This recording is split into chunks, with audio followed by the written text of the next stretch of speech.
छाजा मामा छाजा चाचा अच कयूं झूलेलाल हक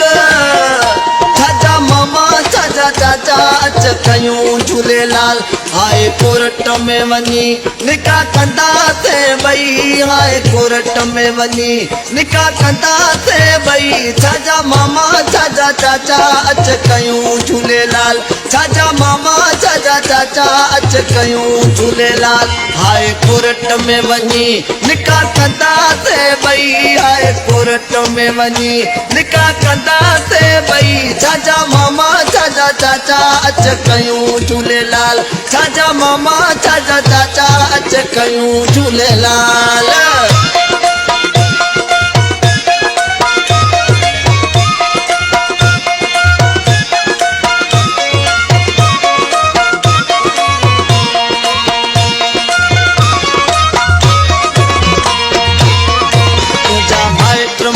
के सुख सा न ॾींदा तुंहिंजा माइट मूंखे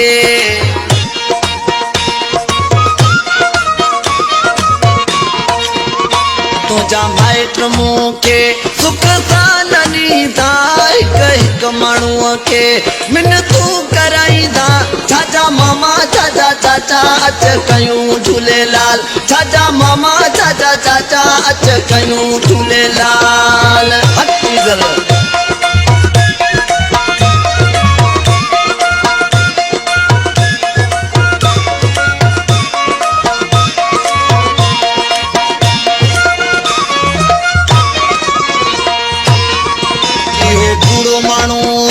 तोखे कूड़ हया त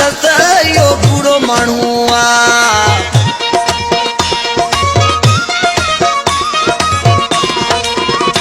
इहो बूढ़ो माण्हू तोखे कूड़ हया त चाचा मामा पंहिंजे जाइ ते गॾु पालईंदुसि छाजा मामा छाजा चाचा अच कयूं था झूलेलाल छाजा मामा छाजा चाचा अच कयूं था झूलेलाल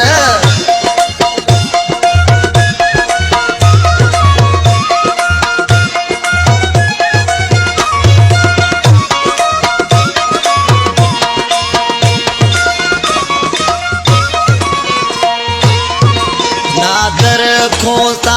आया मुर्स मोलाई नादर खोसा